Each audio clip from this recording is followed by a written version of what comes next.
இந்த ராமநாதபுரத்தில் பல பகுதிகளில் நான் நேற்று சுற்றுப்பிரயாணம் செய்ததில் பல இடங்களில் இன்னும் குடிநீர் பிரச்சனைகள் தீர்க்கப்படவில்லை. அதெல்லாம் தீர்க்கப்படணும். அதுபோக ராமநாதபுரம் புதிய பேருந்து நிலையம் இப்பொழுது விரைவில் திறக்கப்பட உள்ளதாக தெரிகிறது. அதில் ஏறக்குறைய 99 வணிக வளாகங்கள் இருக்கிறது, வணிக கடைகள் இருக்கிறதுங்க. அது சட்டப்படி பார்த்தீங்கன்னா இது ஏற்கனவே இந்த மாதிரி வணிக கடைகளில் இடஒதுக்கீட்டினுடைய அடிப்படையில் தான் இவைகள் ஒதுக்கப்பட வேண்டும். அப்படின்னு சொன்னால் இங்க இருக்கக்கூடிய ராமநாதபுரத்தில் இருக்கக்கூடிய மெஜாரிட்டி கம்யூனிட்டி தேவேந்திர வேளாளர் சமுதாயம், அவர்களுக்கு 18% இதில் கொடுக்கணும். அதே போல மிக பின்தங்கியோருக்கு கொடுக்கணும், பிற்பட்டோருக்கு கொடுக்கணும், அந்த அடிப்படையில் தான் கொடுக்கணும். ஆனால் இங்கே இங்கே இதனுடைய ராமநாதபுரம் மாவட்ட தொகுதியினுடைய சட்டமன்ற உறுப்பினர் காதர் பாச்சா என்ற வெள்ளசாமியா முத்துராமலிங்கம் அவருடைய தலையீட்டினுடைய பேரில் இங்க எல்லா கடைகளுமே ஒரே ஒரு குறிப்பிட்ட சமுதாயத்தினருக்கே அதிகமாக, அவர் சார்ந்த சாதிக்கு மட்டுமே அதிகமாக கொடுத்திருப்பதாக எங்களுக்கு தகவல் கொடுக்கப்படுகின்றன. அதைவிட மிக முக்கியமாக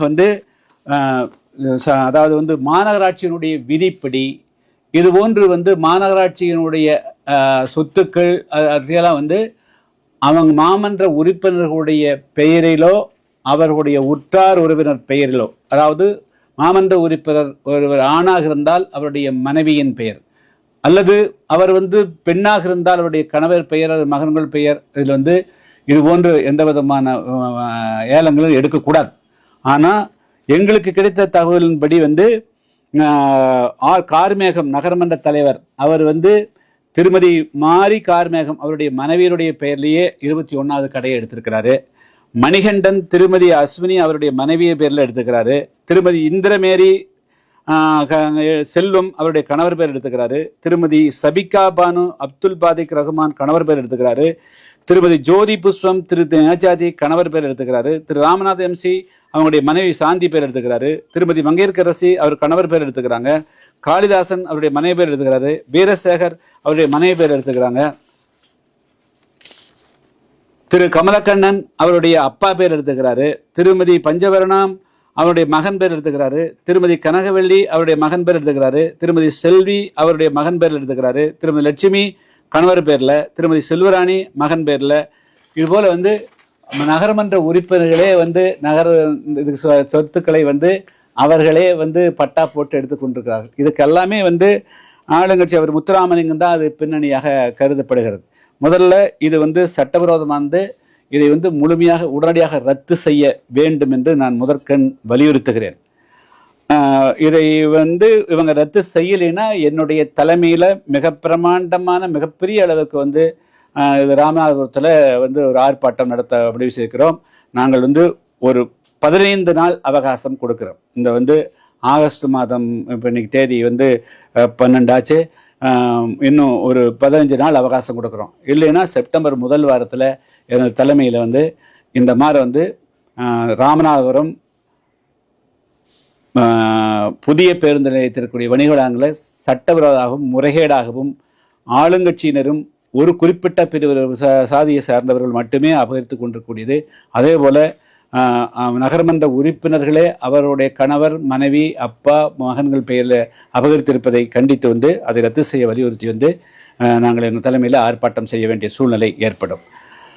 அடுத்தது ராமநாதத்துக்கு அருகாமல் இருக்கக்கூடியது இந்த சர்க்கரை கோட்டை கண்மாய் அப்படிங்கிறதுங்க. அது பல்லாயிரக்கணக்கான விவசாயிகளுக்கு ஒரு வாழ்வாதாரமாக இருக்கக்கூடியதுங்க. அதில் பல பேர் இந்த இப்போ நீர்நிலைகள் ஆக்கிரமிக்கப்படக்கூடாதுங்கிறது சட்டம் இருக்குது. ஆனால் அதை பல வருஷங்களாக தூர்வாராமல் ஆக்கிரமிப்பு அனுமதிச்சிருக்கிறாங்க. அதனால் உடனடியாக அதற்கு ஆக்கிரமிப்புகளை முற்றாக அகற்றிட்டு அதை உடனடியாக தூர்வர வேண்டும் அப்படிங்கிறது இந்த பகுதி மக்களுடைய மிக முக்கியமான வேண்டுகோளாகும். அதே போல் வைகை அணையிலிருந்து வரக்கூடிய அந்த இதிலிருந்து வரக்கூடிய ஆற்று வழியை அதை தடுப்பணை இல்லாதனால நேராக தண்ணியெல்லாம் கம்ப்ளீட்டாக ஃபுல்லாக கடலுக்குள்ளே போதுங்கிறாங்க. ஸோ இதுபோல் பல்வேறு விதமான கோரிக்கைகள் இந்த பகுதியில் இருந்து வைத்திருக்கிறார்கள்.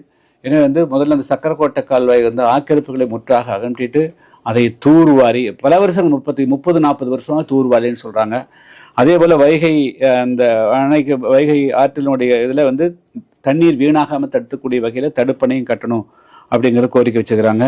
மிக முக்கியமாக வந்து இந்த வணிக வளாகத்தில் முறைகேடாக ஆளுங்கட்சியினரும் ஒரு குறிப்பிட்ட பிரிவு மட்டுமே முற்றாக அபகரிக்கக்கூடியது வந்து மிக மிக மோசடியானது. இதனால் இதில் வந்து இந்த சட்டமன்ற உறுப்பினர் தான் வந்து அதில் முக்கியமாக பங்கு வகிக்கிறார் என்று வந்து எல்லா விதமான ஆதாரங்களும் சொல்லுகிறார்கள். எனவே இதை வந்து ரத்து செய்ய வேண்டும் என்று நாங்கள் வந்து வலியுறுத்துகிறோம். இல்லைன்னா மிகப்பெரிய போராட்டம் நடக்கும். இதை வந்து ரத்து செய்யாமல் அந்த கடைகள் திறக்கிறதுக்கு நாங்கள் விட மாட்டோம். இது சம்பந்தமா நீங்க யார்கிட்ட புகார் கொடுக்குறீங்க? இல்லை, முதல்ல வந்து இந்த தகவல் வந்து எங்கிட்ட கொடுத்துருக்குறாங்க. இது ஏற்கனவே பல பேர் வந்து ஷேர் பண்ணிக்கிறாங்க. இது வந்து முதல்ல மீடியாக்கள் மூலமாக நான் வந்து வெளியே கொண்டு போகிறோம். அதுக்கு பிறகு அடுத்த கட்டம் ஒவ்வொரு கட்டமாக செய்வோங்க. முதல்ல மீடியா மூலமாக பப்ளிக்கு கொண்டு போகிறோம். அதுக்கு பிறகு அடுத்த கட்டமாக செய்வோங்க. நீதிமன்றத்துக்கு இல்லை, நீதிமன்றமெல்லாம் அதுக்கு ஒரு வழி இருக்குதுங்க. மக்களை திரட்டி போராடுறது தான் டைரக்ட் ஆக்ஷன், நேரடியான ஆக்ஷனுக்கு போவோம். டைரக்ட் ஆக்ஷன் அது வந்து இப்போ ரத்து பண்ணி நேர்மையாக அறிவித்து எல்லாருக்கும் இது வெளிப்படைத்தன்மையாக வந்து இருந்தால் மட்டும்தான் அது கடைகள் செயல்பட விடுவோமே தவிர, இல்லைன்னா ராமநாதத்தில் இந்த கடைகள் புதிய பேருந்து நிலையம் செயல்பட விட மாட்டோம். ஆமாங்க. இல்லை, அதாவது பல முறைகேடுகள் இங்கே வந்து ராமநாதபுரத்தில் இந்த மாவட்ட செயலாளருங்கிற அதிகாரத்தை வச்சுட்டு முத்துராமலிங்கம் வந்து படு தவறு பண்ணுறாரு. கடந்த முறையும் கூட நான் ஒன்று சொல்லியிருந்தேன்.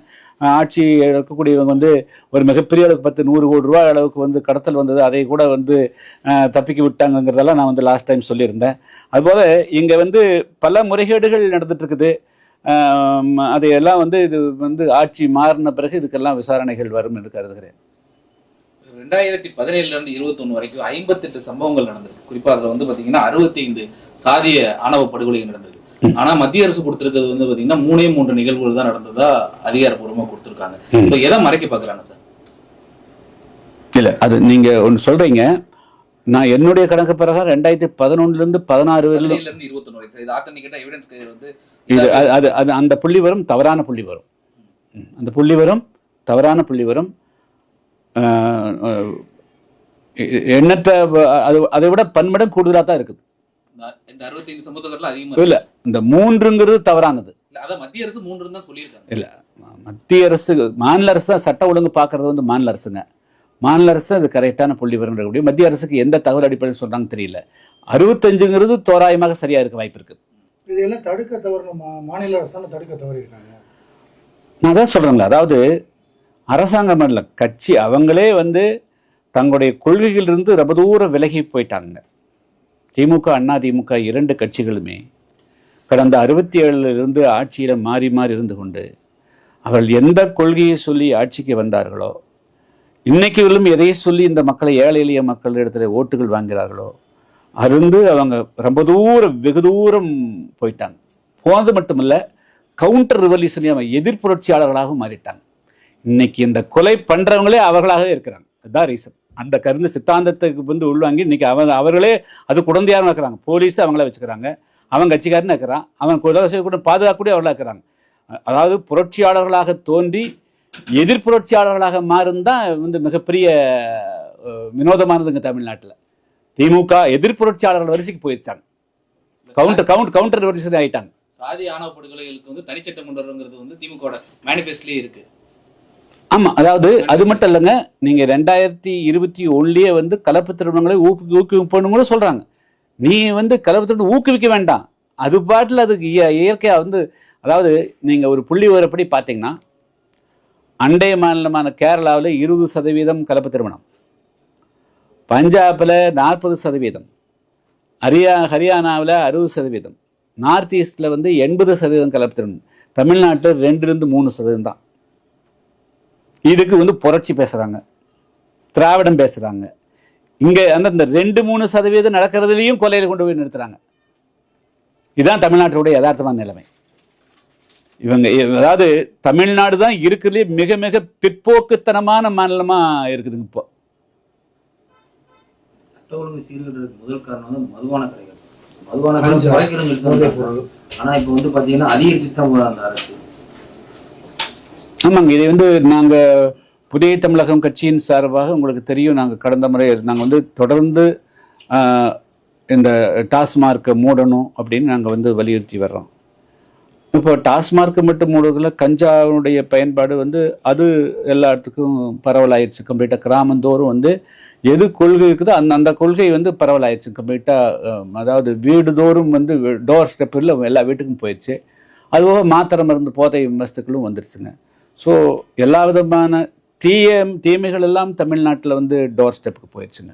நல்ல கருத்துக்கள் போகிறவங்கள தீமைகள்லாம் ஆட்சியில் நல்லா பரவலாக கம்ப்ளீட்டாக விட்டாங்க. இந்த ஆட்சியாளரோட திறமையின்மை தானே காரணம்? திறமையின்மைன்னு சொல்லலைங்க, ஹேண்ட் அண்ட் க்ளோஸ் அவர்களே அதுவாக மாறிவிட்டார்கள். திறமையெல்லாம் கிடையாது, அதான் அவர்களாகவே. அது உங்களுக்கு வந்து திமுகனுடைய முக்கியமான செயலர் தானே சென்னையில் வந்து போதை மருந்து கடத்தல கைதாகிறாங்க. ஆச்சா, தமிழ்நாட்டில் மதுக்கடைகள், அதாவது பார் அங்கீகரிக்கிட்ட பார்னு ஒன்று உண்டுங்க, டாஸ்மார்க் விற்கிற கடையும் உண்டு.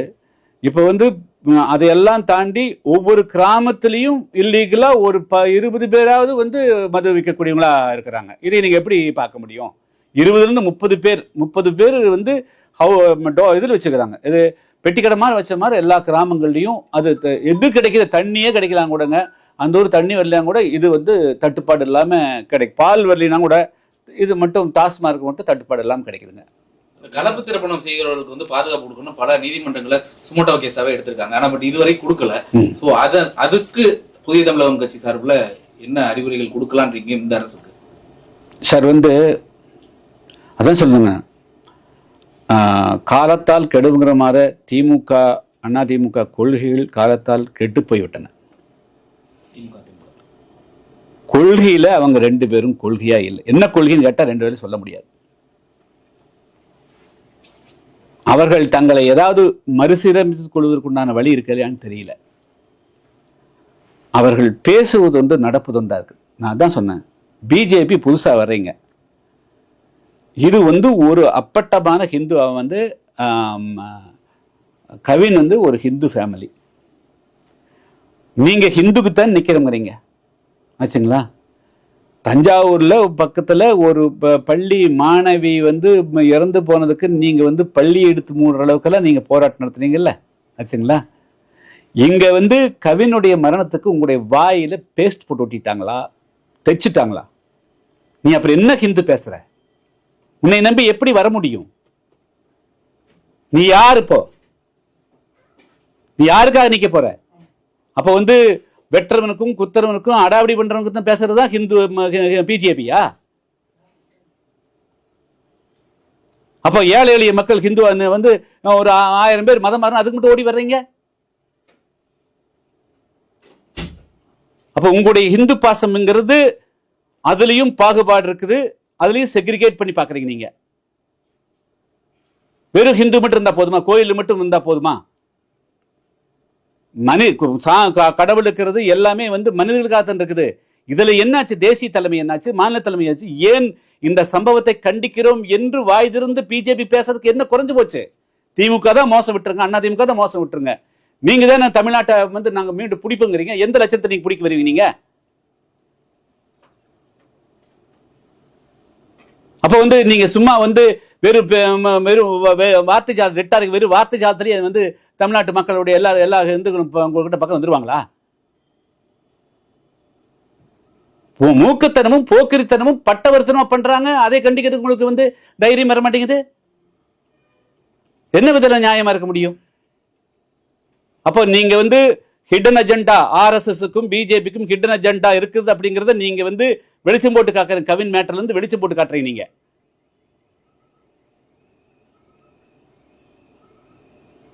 100 சம்பவத்தை எடுக்க வேண்டியது ஒரு சம்பவம் மட்டுமே போதும்.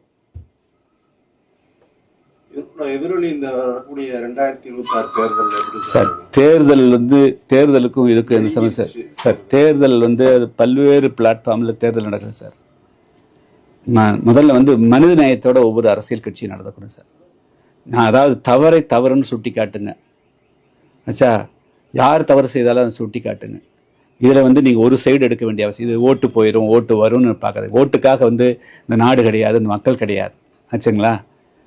மக்கள் அந்த தேர்தலுங்கிறது பல்வேறு அம்சங்களினுடைய அடிப்படையில் தேர்தல் நடக்குது. நீங்கள் இது ஒரு பட்டவர்த்தனமாக ஒரு சம்பவம் நடைபெற்றிருக்குது. இதை நீங்கள் ஆதரிக்கிறீங்களா, எதுக்குறீங்களா? அவ்வளோதான். அது நீங்கள் உங்களுடைய மௌனம் ஆச்சா. நீங்கள் தானே பகவத்கீதை எழுதி வைக்கிறீங்க. ஒரு அநியாயம் நடந்தால் என்ன சொல்கிறீங்க? நீங்கள் அப்ஸ்டாண்டரா பைஸ்டாண்டராங்கிறது தானே முக்கியம். நீங்கள் மியர் ஸ்பெக்டேட்டரா, நீங்கள் வெறும் கையை கட்டி பார்க்குறீங்களா? அவனும் குற்றவாளி தான். நீங்கள் அதான் சொல்லுது, ஒரு அநியாயம் நடக்கின்ற பொழுது அந்த அநியாயம் தட்டி கேட்காதவரும் தவறுக்கு உடந்தையானவனாக தானே கருத முடியும். அந்த மாதிரி தானே உங்களை நாங்கள் பார்க்க வேண்டியது. எப்படி பார்க்க முடியுது?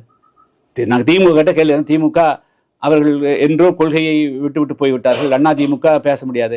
இன்னைக்கு நீங்கள் பேசிட்டு வரக்கூடிய நீ ஹிந்துன்னு பேசக்கூடிய நீ தானே, ஏன் ஒரு ஹிந்து கூடாது அப்படின்னு கூட ஏன் அறிக்கை கொடுக்கணும்? இந்த மாதிரி தவறு கொலை தீர்வாகாதுன்னு நீங்கள் ஏன் பேச மறுக்கிறீங்க? இப்போ மீனவர்கள் கைதுல மத்திய மாநில நிலைப்பாடு தொடர்ந்து கைது பண்ணிட்டே இருக்காங்க. இவங்க வாய் மூடிட்டே இருக்காங்க மத்திய அரசு. அதை எப்படி பார்க்குறீங்க சார்? மீனவர்கள், மலையக மக்கள், தேயிலை தோட்ட தொழிலாளர்கள், விளிம்பு நிலை மக்கள், இவங்க நிலைமையெல்லாம் ரொம்ப பரிதாபமாக இருக்குதுங்க. அவ்வளோதான் சொல்ல முடியும். இவங்களை பற்றியெல்லாம் யாரும் அக்கறையோடு அணுகிறதே இல்லை. அவர்களுக்கெல்லாம் தேர்தல் நேரத்தில் தான் மீனவர்களுக்கு தனி அமைச்சகம் உருவாக்கணும் பேசுவாங்க. எல்லாமே அதே போல் பட்டியலின மக்களுக்காக இவங்களுக்கெல்லாம் அப்படிக்கிற நீலி கண்ணீர் சார். அதுக்கெல்லாம் ஒரு காலகட்டத்தில் தான் தீர்வு வரும் சார். கவினோட ஆர்ப்பாட்டம் நடந்தது கவின் கொலைக்கு சம்பந்தமா. அதுல பேசுறப்ப திரு ஷியாம் கிருஷ்ணசாமி பேசுனது தென் மாவட்டங்கள்ல இரு பிரிவினரிடையே மோதலை ஏற்படுத்தும் விதமா இருக்குன்னு ராமநாதபுரம் மாவட்ட காவல் கண்காணிப்பாளர்கிட்ட மனு கொடுத்திருக்காங்க அனைத்து இந்திய ஃபார்வர்ட் பிளாக். ஸோ இதுக்கு உங்க பதில் சார்?